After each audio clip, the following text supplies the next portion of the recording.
and this is Therapy Explained.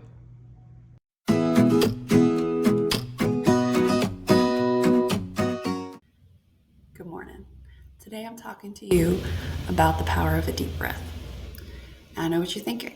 When you're really angry or very anxious, being told to take a deep breath can feel dismissive or minimizing and generally unhelpful.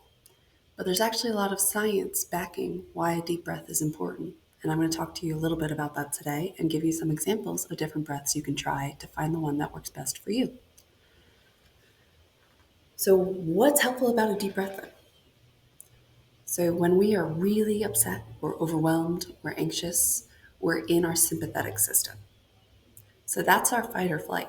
That means that we are ready to fight danger, flee from danger, or freeze. This is important because it means that our digestive system shuts off, our immune system shuts off, and most of our blood is going to our limbs to run away or fight. That's often why we say things we don't really mean when we're in the heat of the moment. This means that there's putting more pressure on all of your systems, and that makes everything a lot harder. Why do we go into our sympathetic system? Well, it was really helpful when we were hunter-gatherers because we needed to be able to run away from danger and remember the negative things. But it's not very helpful in our modern world. It can actually be a detriment.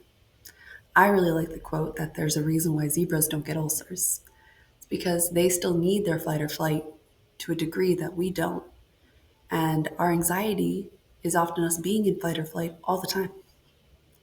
That's why your mouth gets dry when you're nervous. It's your digestive system shutting down. So, how do we get out of our sympathetic system, or am I just giving you bad news? We get out of our sympathetic system into our parasympathetic system through relaxing our body. And we can do that through, you guessed it, deep breaths. So, I'm going to be teaching you a few here, and these are just things that you can try whenever you start to feel overwhelmed, anxious, or angry. So, the first one is you breathe in through your nose, and then you let it out as slow as you can from your mouth.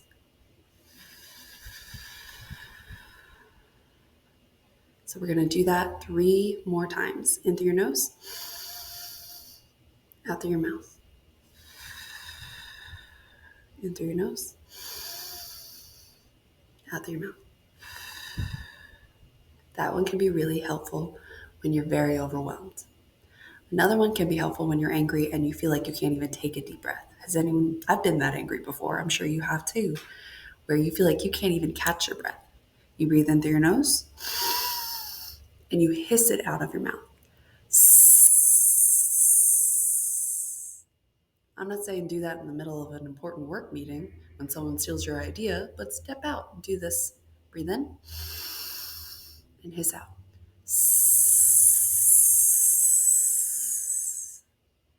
Good job. Another deep breathing is called infinity breathing.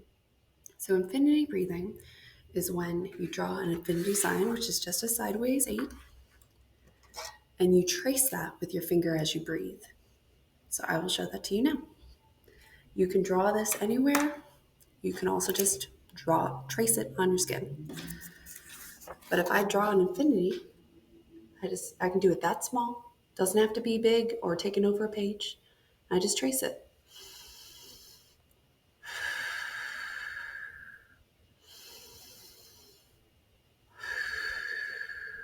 All right. The last one is box breathing. Hold up any piece of paper and you just trace.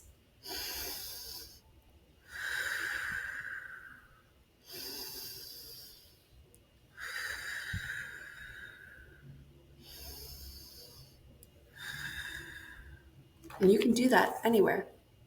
These are all different things you can do in any situation, whether you be needing to step out real quick in the middle of a meeting that's frustrating, or you're in the middle of traffic and you just need to calm down and you do a few deep breaths. All of these can be helpful from getting you from your sympathetic system to your parasympathetic system, which will lead to not only better mental health, but better physical health since you are putting less strain on your systems. Thank you for coming today and learning more about the power of a deep breath. I hope it was helpful.